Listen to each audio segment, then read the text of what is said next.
Chapter 1. The Bird of Happiness. A Tale from Russia. A long time ago, a little boy called Igor lived with his mother and father in a small house which was made of wood. Igor's family was very poor. His father was a woodcutter, and his mother made clothes for rich people in the city. Their house was in the middle of a large forest in the north of Russia. In summer, the days were long, and the forest was alive with the sounds of birds singing to each other. Igor's father taught him the names of the different birds, and the boy soon knew all their songs. But in winter, the days were very short, and there was deep snow everywhere. The forest became quiet because the birds left to spend the winter months in warmer countries. One winter, Igor became ill. His mother made special food and drink for him, but he only got worse. The doctor from the city came to see Igor and spent some time talking with the boy and looking at him. Then he spoke to Igor's mother and father. "He's very ill, but I don't know what's wrong with him. This winter, many young children all over the country are becoming ill and dying, and nobody knows why. I'm sorry, but there's nothing that I can do to help. Give him lots of good things to eat, and make sure that he gets lots of sleep." During the next few days, Igor got worse. He became iller and iller. He spent all day in bed and became bored with his toys. His father brought him little things from the forest to try to make him forget that he was ill, but he was not interested in anything. His face became white, and he didn't want to eat. Sometimes at night he had a fever, and then he dreamt that he was flying above the forest, looking at his family's little house far below him. One morning, after a very bad night, Igor woke up and found his father looking at him. "Is there anything that you want?" said his father. "Yes, there is, father," said Igor. "I miss the songs of the birds. Could you catch a bird and put it in a cage for me? If you put the cage above my bed, I can listen to the birds singing and remember the sounds of the forest." "Of course, little Igor," said his father, smiling. "I'll bring you your bird tomorrow." But he knew that, now it was winter, there were no birds in the forest. This was the only thing that his son wanted, and he could not give it to him. "Perhaps you could make him a bird out of wood," said Igor's mother. "You could use one of those little pieces of wood that we usually burn on the fire." It was a cold, snowy day, and the forest trees were hard to cut. But all day, while he was working, Igor's father thought about how to make his son a bird out of wood. "Of course it'll never sing," he said to himself, "but perhaps if it's very beautiful, little Igor will like it just the same." After dinner that night, he started making the bird. The first few times that he tried were no good. The finished birds were all too fat and too heavy to fly. He put them one by one on the fire and held his head in his hands. It was now the middle of the night, and outside more snow was falling. Then he suddenly said to himself, "I know. The bird needs to be just 2 pieces of wood. If I cut the wood carefully, the bird can have real feathers." First he took a piece of wood for the head, body, and tail. He began with the tail, cutting the wood into feathers with his right hand. Then, with his left hand, he smoothed out the feathers. When he was happy with the tail, he took some more wood for the wings.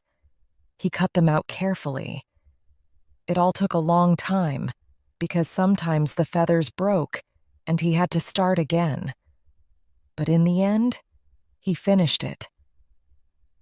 While the sun was beginning to come up, he showed the bird to his wife. "It's beautiful," she said, "but it's not ready yet." She took a needle and some thread and carefully sewed the ends of the tail feathers and wing feathers together. Soon the feathers were all together, just like on a real bird. Then she tied a long thread to the middle of the bird's back. This way they could hang it above Igor's bed. They looked at the bird together. "Now that it's ready," said the woodcutter, "I'll take it into little Igor's room." Igor was asleep. Very quietly, the father hung the bird above the boy's bed. He stood back and looked at it. The bird turned slowly on its thread. The woodcutter went happily to his bed to rest after his long night's work. Later that morning, he went back into Igor's room. The bird was turning slowly above Igor's head. His son was watching the bird carefully. There was a light in his eyes for the first time in many weeks. "It's beautiful, Father," said Igor. "Thank you. But I've never seen a bird like it before in the forest." "What's it called?" "That's a good question. I'll find out and tell you later." The next morning, when the woodcutter went into his son's room, he found the boy sitting up in bed, trying to touch the bird. The last time that Igor sat up in bed was many weeks ago, he thought. "So what's it called, Father?" the boy asked.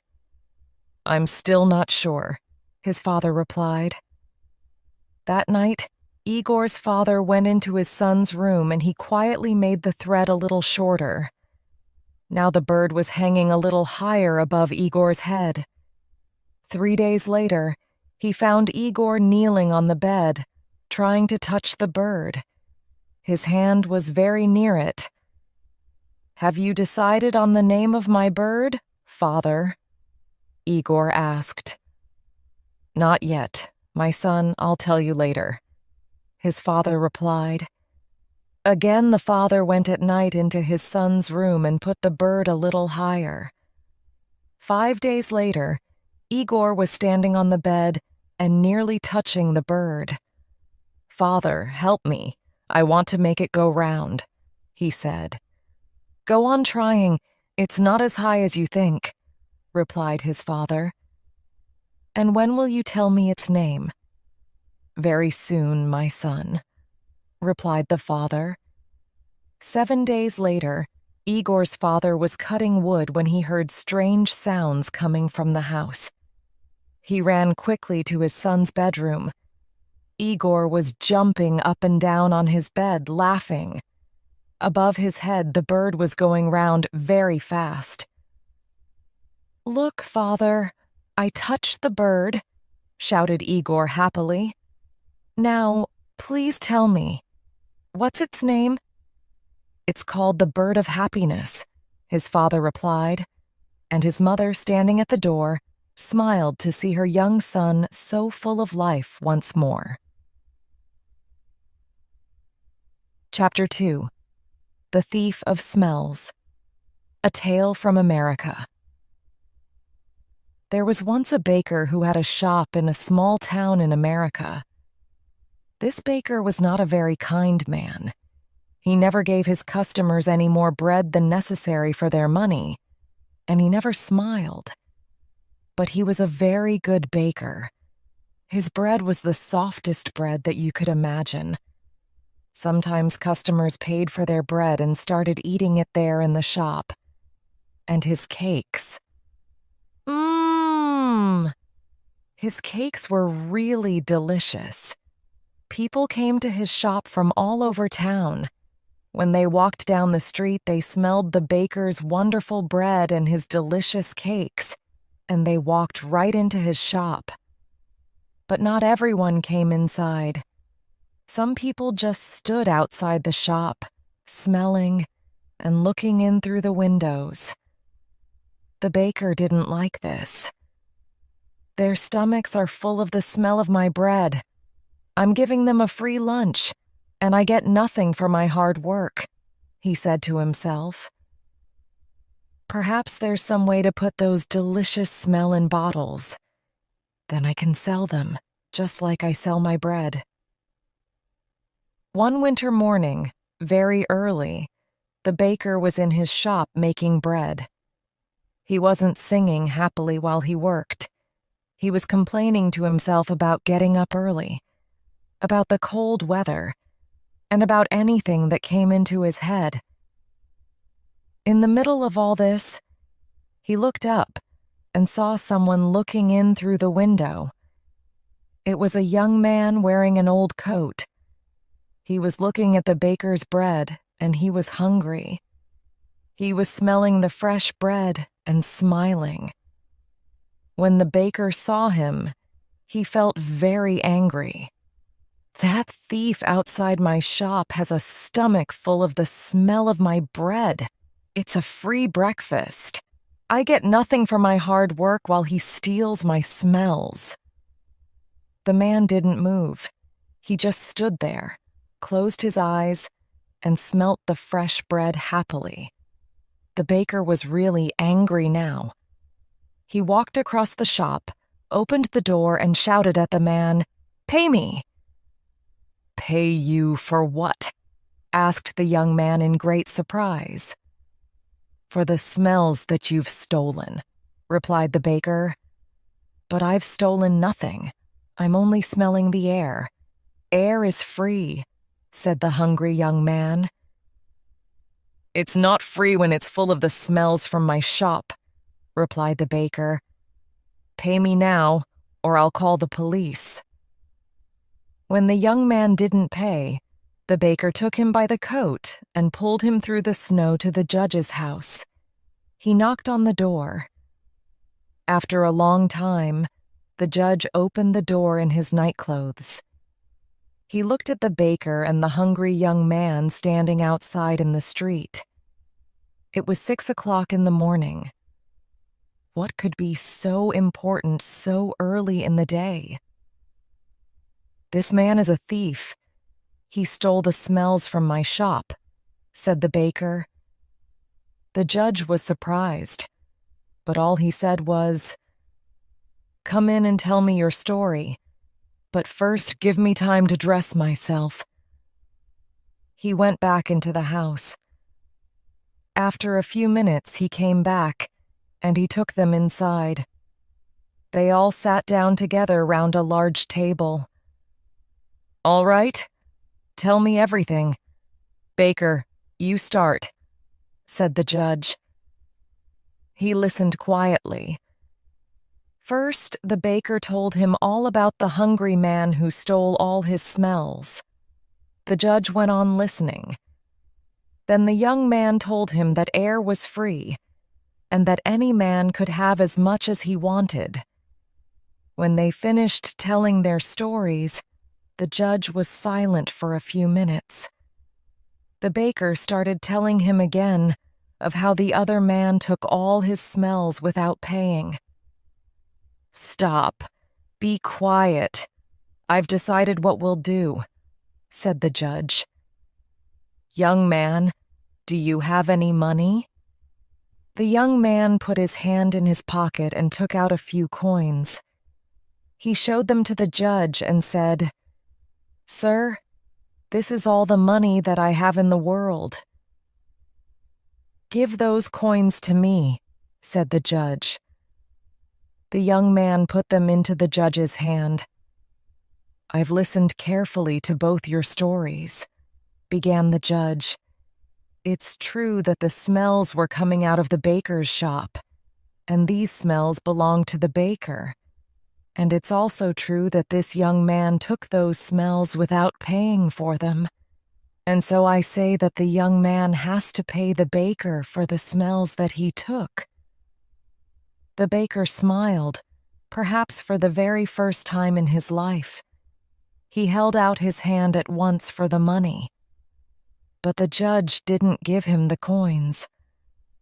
"Baker, listen and listen carefully," he said. He shook the coins in his hands, and they clinked together. "That can pay for the smells," he said to the baker. "Give me my coins, sir," said the baker, not smiling anymore. "No," said the judge. "I've decided that the sound of money is the best way to pay for the smell of bread."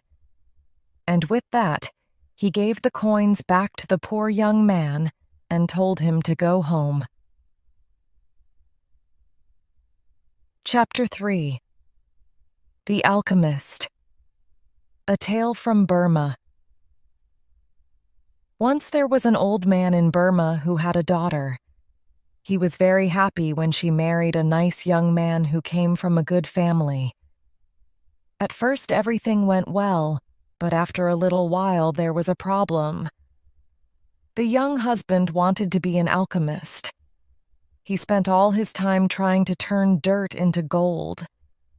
He was sure that this way they could one day be rich without working. Night and day he dreamt of finding the secret of the alchemists. He also spent a lot of money trying to find a way to make his dream come true. After some months like this, there was very little money. The young wife decided to talk to her husband. "Husband, why don't you try to find a job? Trying to make us rich fast has left us with no money at all," she said to him one day. "But can't you see that I'm very near to finding the secret?" he replied. "When I know how to turn dirt into gold, we'll be richer than you can ever imagine." Perhaps it was true that he was always very near to finding the secret, but he never found it.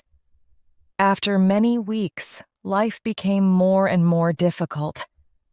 Sometimes there were days when there was no money for food in the house. So the young wife went to talk to her father. The father was surprised to hear that his son-in-law wanted to be an alchemist. He asked to speak to the young man the next day. "My daughter has told me about your plans," he said to his son-in-law. "When I was young, I too wanted to be an alchemist." The younger man was very happy. Here, at last, was someone who could understand his dream. The father-in-law asked about the young man's work, and the two of them started talking about different ways of trying to turn dirt into gold. After 2 hours talking about the things that an alchemist must do, the old man jumped to his feet. "You've done everything that I did when I was a young man," he shouted. "I'm sure you're very near to finding the great secret, but you need one more special thing to change dirt into gold, and I only learned about this a few days ago." "One more special thing?" asked the son-in-law. He found talking with the old man more and more interesting. "Yes, that's right, but I'm too old to do this job," he said. "It's a lot of work and I can't do it now." "I can do it, father-in-law," shouted the young man.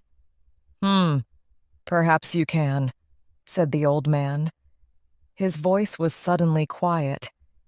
"Listen carefully. The special thing is a silver powder that grows on the back of the leaves of the banana plant. This is a magic powder." "Magic powder?" asked the son-in-law. "What do you mean?" "Listen," replied the older man. "To get this powder, you must plant bananas, lots of bananas, and you must plant them yourself. While you plant each banana seed, you must say special magic words. Then when the plant grows, you'll see the magic silver powder on the leaves." "How much magic powder do we need?" the young man asked at once. very interestedly. 1 kilogram, the old man replied. 1 kilogram. We'll need hundreds of banana plants for that.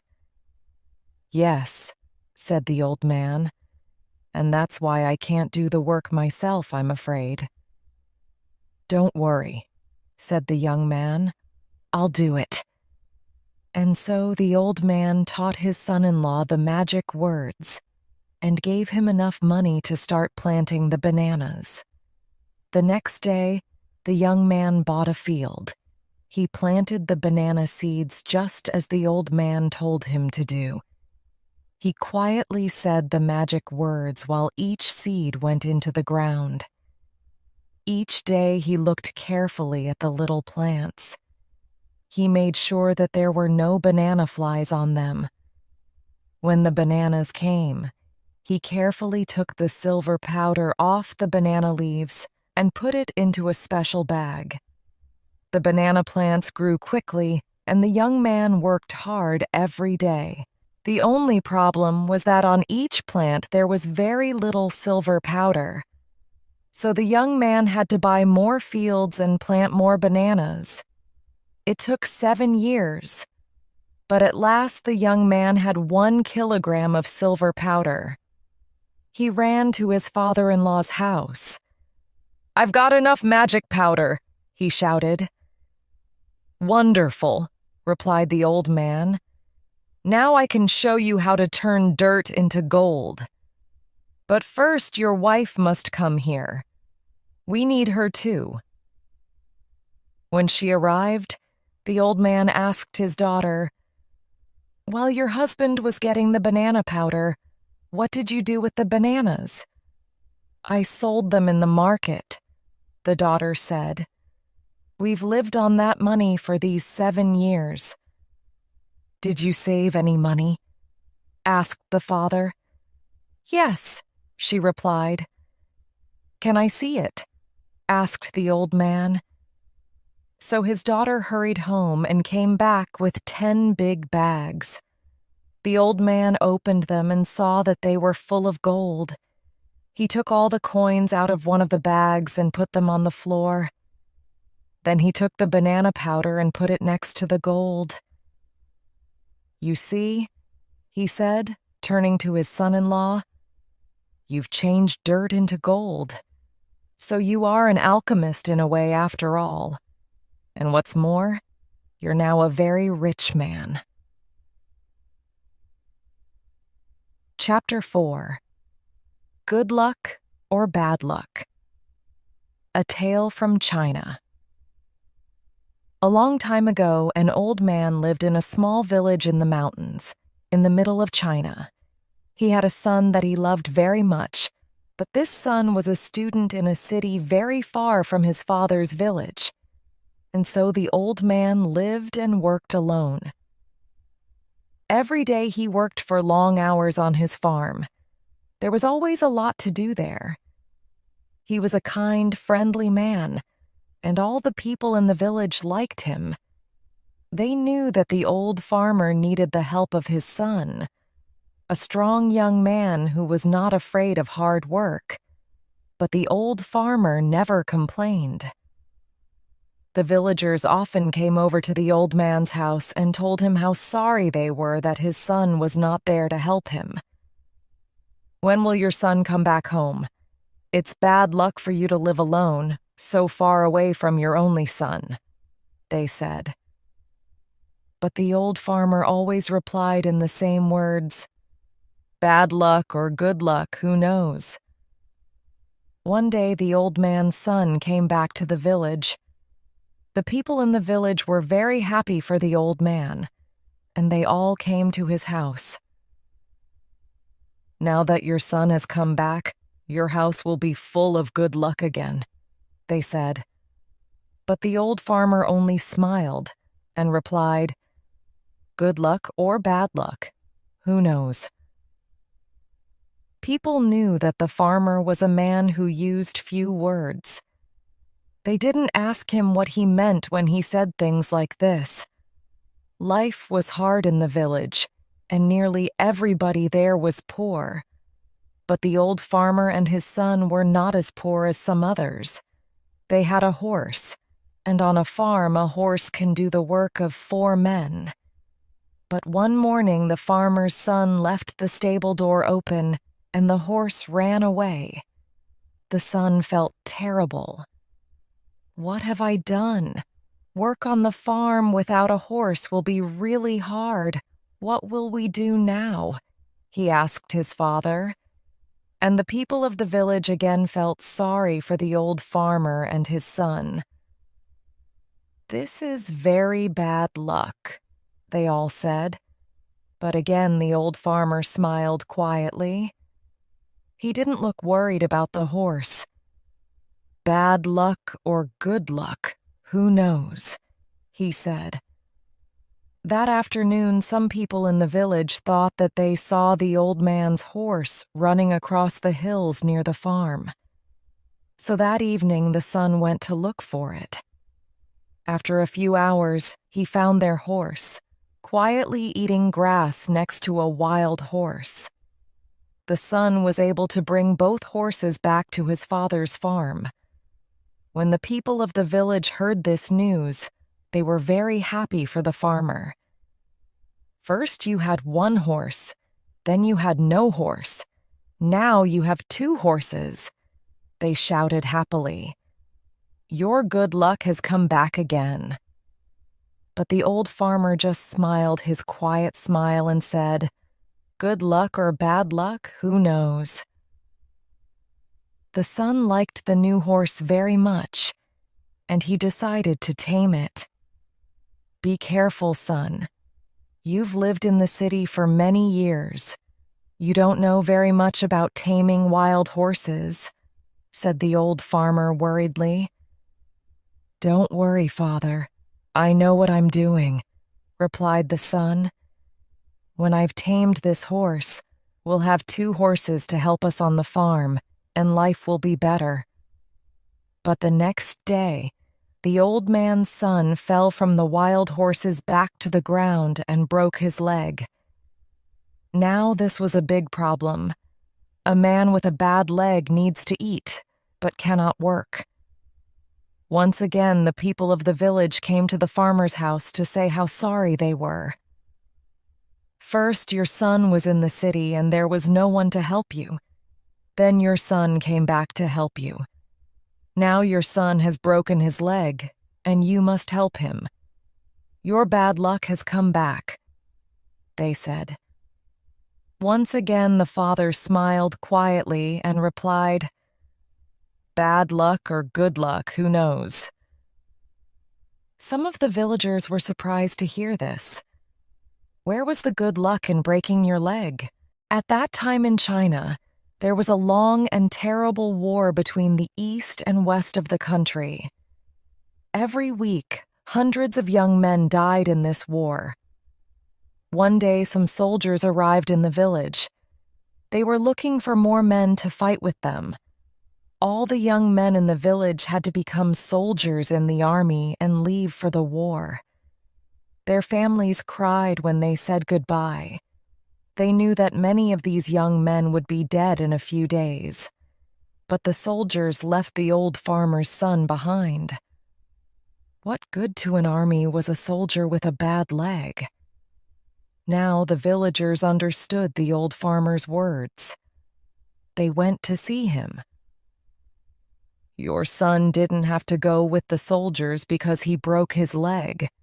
It's true that your bad luck changed into good luck," they said, happy that they understood the old farmer's wise words. The old farmer smiled kindly at them. "Good luck or bad luck, who knows?" he answered. Chapter 5. The Basket of Eggs. A Tale from Egypt. Musa really didn't like being poor. He lived in a small house in a small village next to the River Nile in Egypt. When there was work, he worked on farms, and when there was no work, he watched the waters of the River Nile. Sometimes he dreamt that he was in a beautiful boat, going slowly up the river to Cairo. He dreamt of a new life there, a big house, lots of money, beautiful clothes, and lots of food. One day, when there was no work and he was tired of looking at the Nile, he thought, enough is enough. He decided to leave for Cairo and become rich. While he was walking down the street, he met his old friend Abdullah. "Abdullah, I'm so happy to see you before I go," he said. "Before you go? Where are you going?" asked his friend with great surprise. "I'm going to Cairo to become rich," replied Musa excitedly. "How are you going to become rich?" asked his friend. "I'm going to," Musa began, but he wasn't really very sure of his plan. "Listen, Musa," said Abdullah, putting his hand on his friend's arm. "I'm going to help you. Come with me." Abdullah pulled Musa down a little street and took him to Hafsa's house. In front of the house, there was a big garden with many chickens running around in it. Everyone knew that Hafsa's eggs were the best in the village. "Good morning, Hafsa," said Abdullah. "We need 200 eggs in a big basket." "Why are we buying eggs?" asked Musa. "With these eggs, you can go to the big market in Cairo. There you'll sell them for good money. Then you'll buy something else and sell it in a different place for more money. You'll buy and sell, and soon you'll be rich. Then you can give me back the money for the eggs, and perhaps a little more for helping you to start your business." Abdullah gave the eggs to Musa, and they walked through more little streets until they came to the Nile. They found a boat which was going to Cairo. "Here's some money for the journey, and Cairo is waiting for you. Good food, beautiful clothes, all the things that you've ever dreamt about. Good luck, Musa. Come back rich." Musa said goodbye to his friend and got on the boat. 20 minutes later, the boat left. In 2 hours, he would be in Cairo for the first time. A new life was waiting. Musa closed his eyes and tried to imagine that great city. "Musa, where are you going with all those eggs?" Musa opened his eyes to see who was talking to him. It was Khaled, the baker's son. He was going to Cairo that day to sell his father's cakes there. "Well, no, not really. I'm not going to sell eggs all my life, you know. I'm going to be much more than that." "What are you going to do?" Khaled looked interested. A man and his wife from their home village also looked at Musa, waiting to hear his answer. Musa was very happy to tell them about his dreams. "Well, first I'm going to sell these eggs in the market. I bought them from Hafsa, so I'll get good money for them." "Hafsa's eggs are the best in the village," said Khaled. "That's true," said the man and his wife. "Then I'm going to buy some beautiful material," said Musa. Some of the women sitting near looked at Musa when he said this. "And what material is that?" asked one of them. "Ah, the finest material that you can imagine. There are materials in Cairo that you can't find anywhere else. Materials that are made with really beautiful colors. I can't even tell you their names." The women looked at each other. One of them closed her eyes, trying to imagine those colors. "I'll come back to our village and sell this material," said Musa. "All the women will want to buy some to make new clothes, so I'll make more money." Now all the women in the boat were listening to Musa. "With this money, I'll buy a ewe and give her the best food to eat." When he said that, a group of men looked at him. "A ewe is a good animal to buy," said one of them. "You must give her apples sometimes." "Carrots are better," said another man in the group. "My ewe will eat both apples and carrots," said Musa. "Later she'll have 2 lambs. I'll sell the lambs and their mother, and then do you know what I'll buy?" Now everyone in the boat was listening to Mousa. "A cow? A boat? A camel?" "No, a water buffalo," said Musa in a loud voice. "Ah, yes, I see. From 200 eggs to a water buffalo. That's good business," said Khaled. "Very good business," they all said. Musa stood up excitedly. "When the water buffalo has a calf, I'll have 2 water buffaloes to sell," he shouted. "And after I sell them, I'll be rich. And when I'm rich, I'll have a servant to work for me. All day I'll shout at him, 'Do this! Do that! Quickly! Run!' And if he's slow, I'll give him a big kick, like this." With that, Musa kicked the basket of eggs, and it fell off the boat into the waters of the Nile. 200 eggs went to the bottom of the river, and Musa was left with nothing, only his dreams. Chapter 6. A Gift of God. A Tale from Mexico. It was 6 o'clock in the morning, and, in his little house in a little village in Mexico, Mario was asleep. He was still asleep at 7, at 8, at 9, and at 10 o'clock. Most days, Mario woke up at about 11. Then his wife usually went to the shop to buy tortillas and coffee for his breakfast. Mario was a lucky man because Pedro, the shopkeeper, was a good friend and never asked him to pay for his food. But one morning, Pedro woke up feeling angry. "I get up at 5 every morning to work," he said to himself. "But Mario lies in bed all morning doing nothing. He doesn't work and I give him free food. That's enough.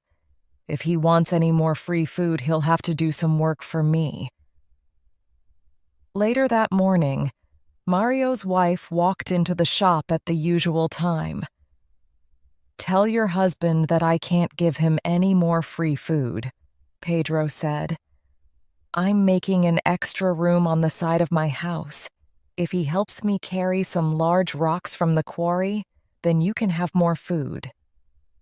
"Oh no," said Mario when he heard Pedro's words. "Those rocks are too heavy for me to move. How many times must I say, 'If God wants to give, He'll give. And when He gives, He'll push it in through the window. Please, no more talk of work. What about a nice cup of fresh coffee?" After that, he put on his clothes and left the house. Later that morning, Mario was walking up the hill, happily watching the clouds in the sky. Suddenly, he heard shouts behind him. "Whoa! Whoa! There!" Turning round, he saw that a horse was galloping nearer and nearer. A man was riding the horse and shouting, but the horse didn't stop. "Whoa!" the rider shouted again, but the horse didn't go any slower. Now the horse was right in front of Mario. He jumped at it, took the horse's reins in his hands, and made it stop. The rider was an old man with long white hair. He got down. "You don't run around all day like other people," he said to Mario, "but you're there when someone needs you." "You're very kind," replied Mario. "But to be like this is not hard. I try to sleep well, eat well, and not worry about things." "Well, today you really helped me," said the old man, "and so I want to give you a gift of God." "A gift of God I don't understand," said Mario. When God gives a gift to somebody, the old man explained, only the person that God gives it to can keep it. Follow me. Mario followed him, and they went up the hill. There the old man stopped and showed him a large rock. Under that rock, he said, are some leaves. Under the leaves are some chests. In the chests, you'll find the gift of God waiting for you. Mario went over to the rock, knelt by it, and took it in his hands. He moved it easily. Then he moved the leaves and saw 6 chests made of wood. Slowly, he opened one of the chests. Inside it, there were hundreds of silver coins. He opened a second chest and a third. All 6 chests were full of silver coins. Mario turned to thank the old man, but strangely, he wasn't there anymore. Mario picked up some of the coins and put them in his pocket. Then he closed all 6 chests, put leaves over them again, and put back the rock. Now, after all this work, he felt tired. He sat down under a tree and went to sleep. When Mario woke up, he was hungry. He remembered something about a horse, an old man, and some silver. Did it really happen, or was it just a dream? He said to himself. But then he remembered something much more important. Lunch. He started walking quickly down the hill to his house. Suddenly, he heard a clinking noise. He put his hand in his pocket and found 6 silver coins there. That evening, Mario's wife went back to the shop. She put the coins in Pedro's hand. My husband sends you these. We need rice, a chicken, tortillas, tomatoes, and coffee. Pedro's mouth fell open when he saw the silver coins in his hand. How did Mario get so much money? He asked. Come to our house tomorrow morning after 11, the wife said, and he'll tell you. The next morning, Pedro heard the story. He wasn't really sure if it was true. But Mario, he cried, why didn't you bring all those chests home with you? They were too heavy, Mario explained. I needed horses to carry them, and I have no horses. And my friend, how many times have I told you, if God wants to give, He'll give.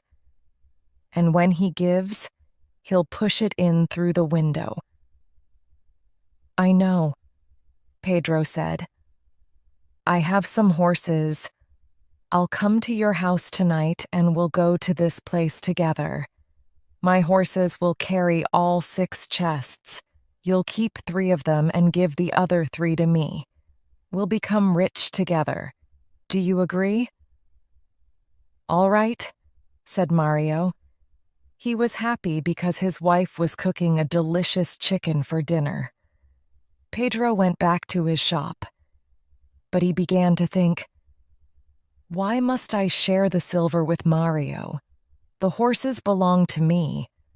Without them, Mario can do nothing, and he won't know what to do with the money. He'll just eat and sleep as usual, but I always know what to do with money. I'll build a larger house. That night, at 11 o'clock, Mario was asleep. Husband, said his wife, wake up. It's already 11 o'clock and your friend hasn't come. He's just late, said Mario, and he went back to sleep. An hour later, the wife woke her husband again. Husband, it's midnight, and I'm afraid that Pedro has decided to keep all the silver for himself. Midnight? It's too late to go anywhere now. Wife, go to sleep. After that, Mario and his wife slept all through the night without waking up again. While Mario was sleeping, Pedro went up the hill with his horses and his men. He told the men to move the rock and look under the leaves. They found the 6 chests. "Open them," Pedro said. But when they opened them, they saw no silver coins inside, only lots of dirt and stones. "My friend Mario is laughing at me. He thinks that this is funny," Pedro shouted. "Well, I know how to be funny too." He told his men to put the chests onto the horses, to carry them down the hill, and to leave all the dirt and stones in front of Mario's house. They did this, and then they went back home. The next morning, when Mario's wife woke up, she couldn't open the door or window.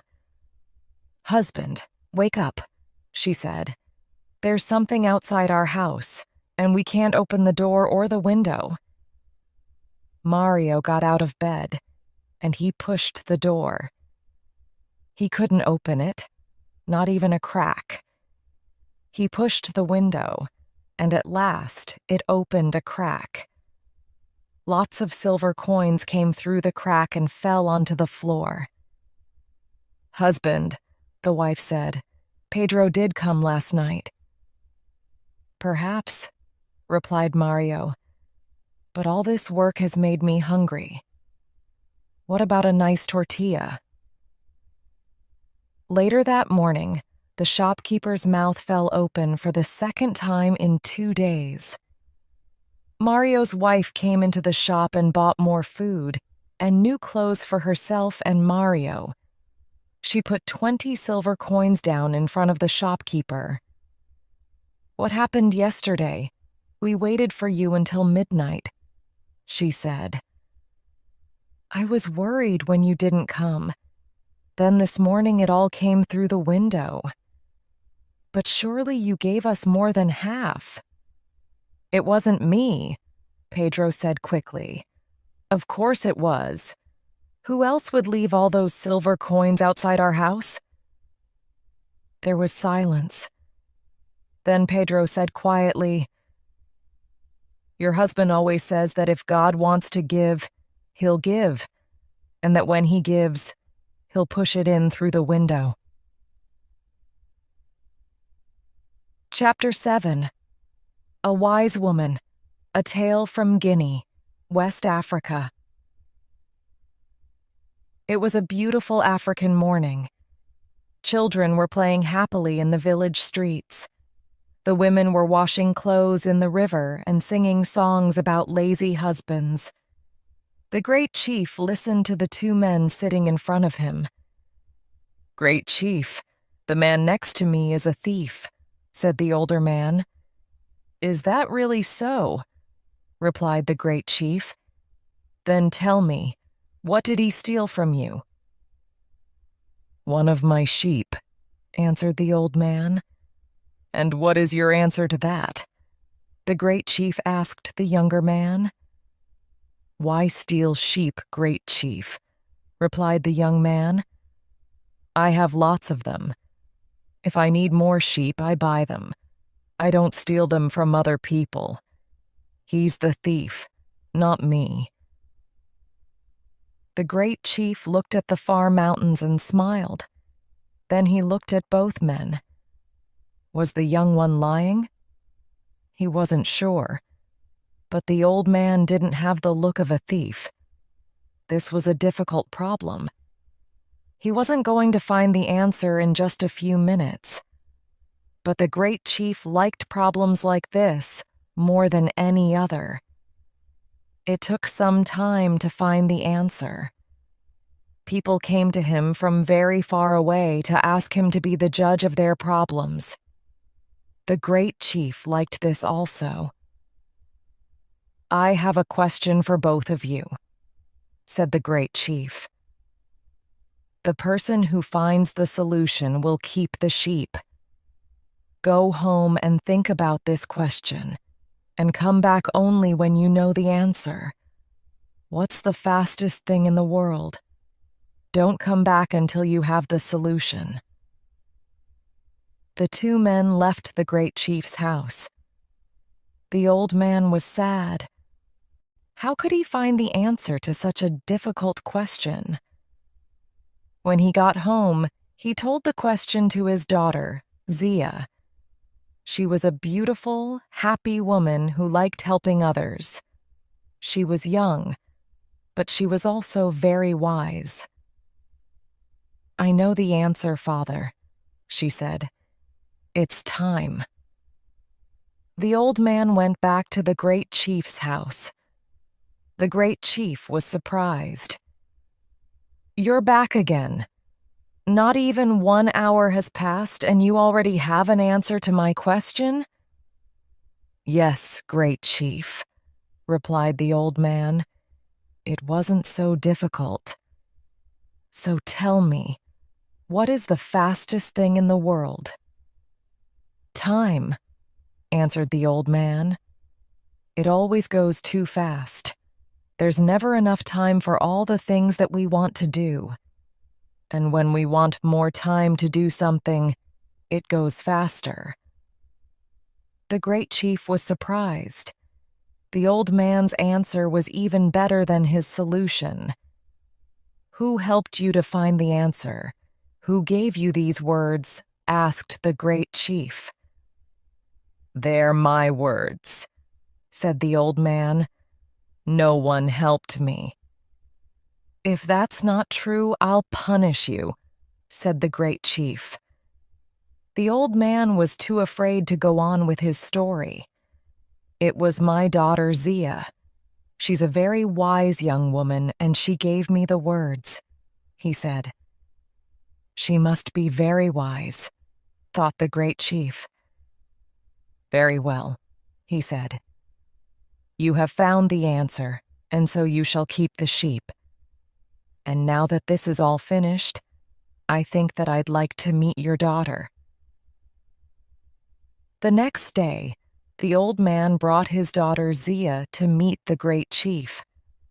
They sat at the great chief's table and had a big lunch: chicken, rice, fruit, and a drink made from palm juice. During lunch, they talked about the young man who stole the sheep and about how difficult it was to be a good judge.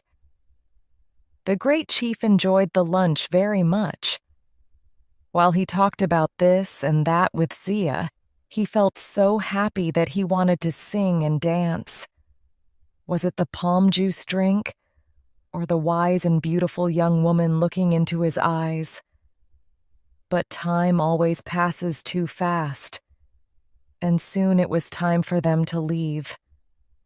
The great chief saw Zia every day, and his love for her grew and grew. "You're a wise and beautiful woman. I'd really like to marry you," he said. "Me too," replied Zia, laughing. And so they married. The great chief was very happy, but he was also worried about having a wise wife. He didn't want her to help him with the problems that people brought him. He liked being the great chief who was a wise judge.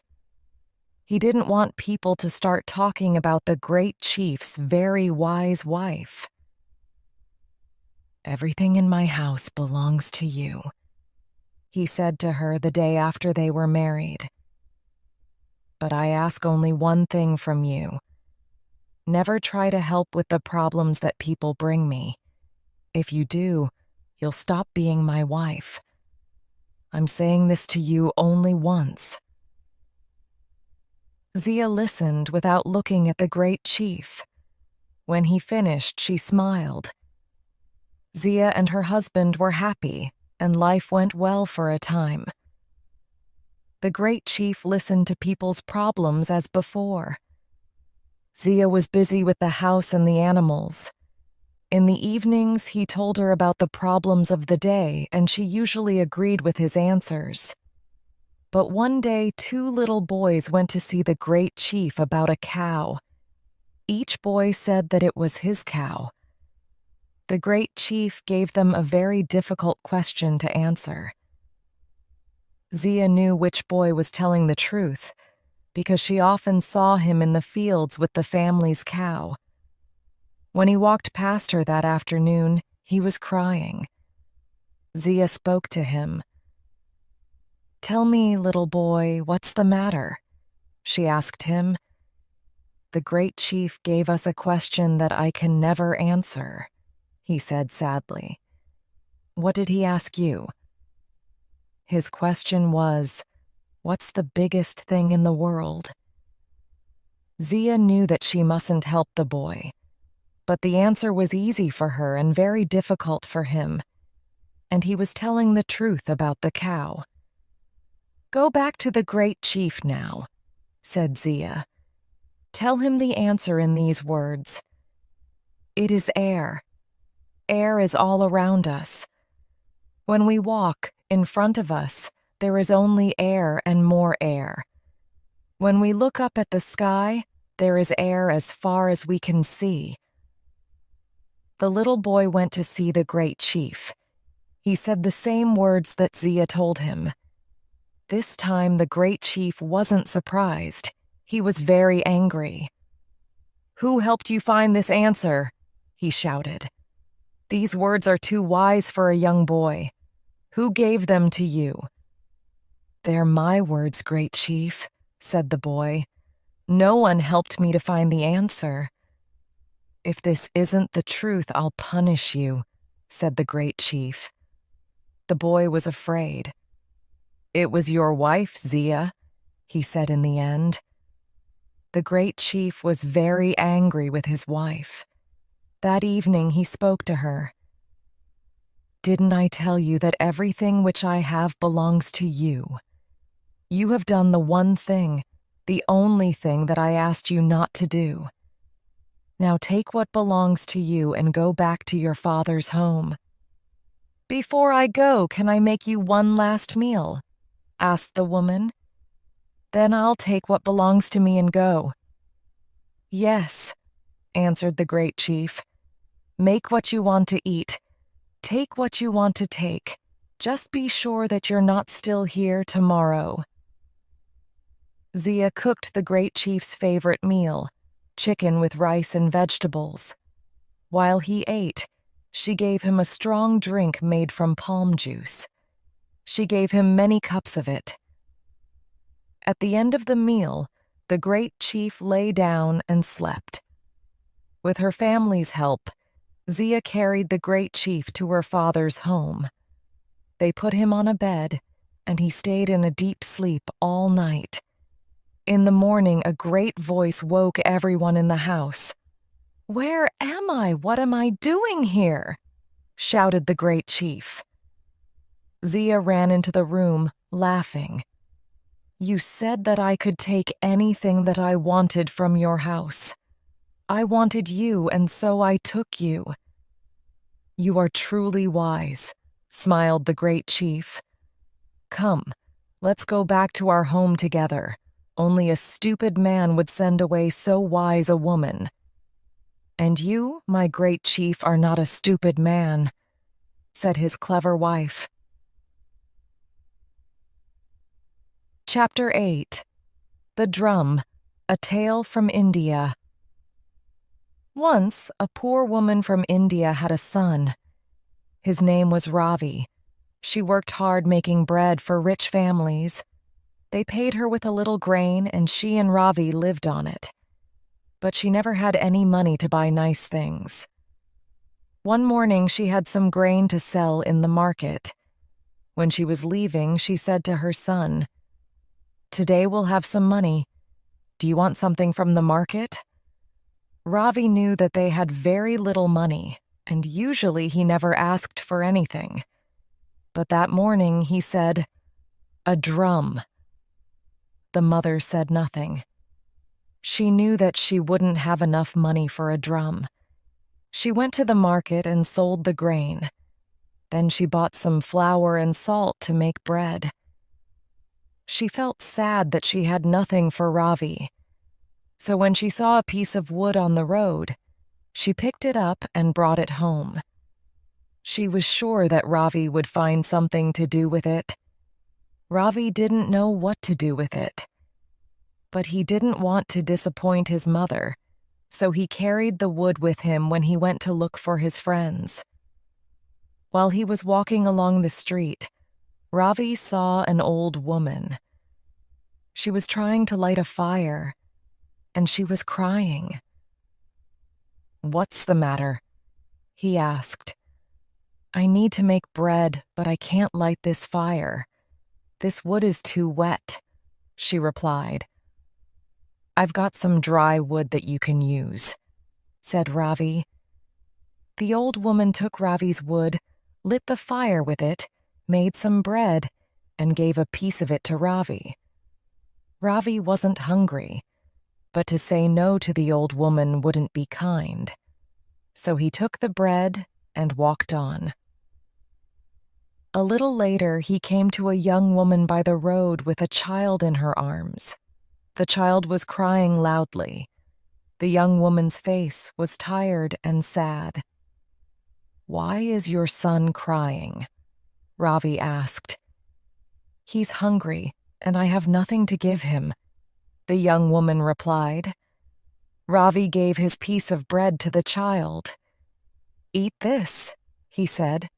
The little boy stopped crying, took it quickly, ate it, and smiled. "Thank you. You're very kind," the mother said.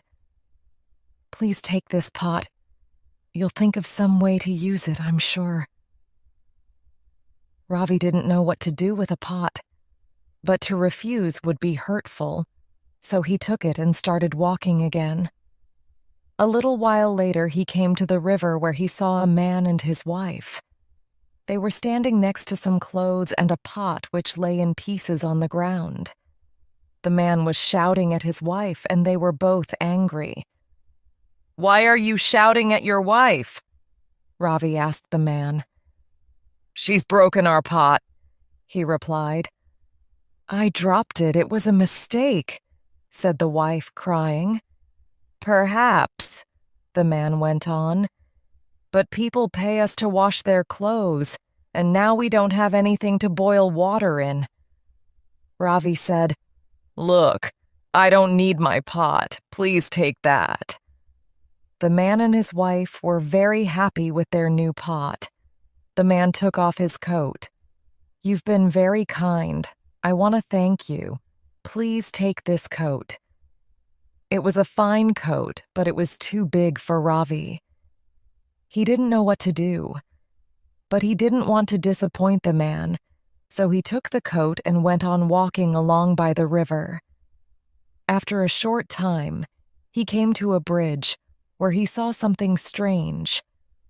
A man was sitting on a horse wearing only trousers. He was shivering. "What happened?" Ravi asked. "I was coming to the city on my horse. Some thieves were waiting on the road. They took everything, my money, shirt, hat, and coat, even my shoes." "Please take my coat," said the boy. The man took it. "You're very kind," he said. "How can I pay you for what you've done?" "I don't need paying," Ravi replied. "I'm happy to help you." "Well," said the man, "you've done a very kind thing. So I want to give you my horse." Ravi and his mother didn't have enough food for a horse at home, but he couldn't say no to the man. So he took the horse and went across the bridge to the other side of the river. There he saw some people going to a wedding, a bridegroom, his family, and some musicians. They were wearing beautiful clothes, but they were sitting sadly under a tree. "Why are you all so sad?" Ravi asked them. The bridegroom's father said, "We need a horse for the bridegroom. The man with the horse hasn't come, and the bridegroom can't arrive on foot because everyone will laugh at him. It's late now, and everybody's waiting for us." "Please take my horse," said Ravi.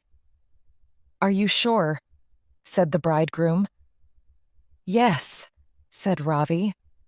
I don't want it." So the bridegroom took the horse. "You're very kind. Now we can go to the wedding. But how can I thank you?" Ravi looked at one of the musicians. "Well, perhaps you can give me the drum that your musician is carrying." The bridegroom gave some money to the musician, and he took the drum from him and turned to Ravi. "Is that all?" asked the bridegroom. "Yes, thank you," cried Ravi, taking the drum. And he ran home, beating it all the way.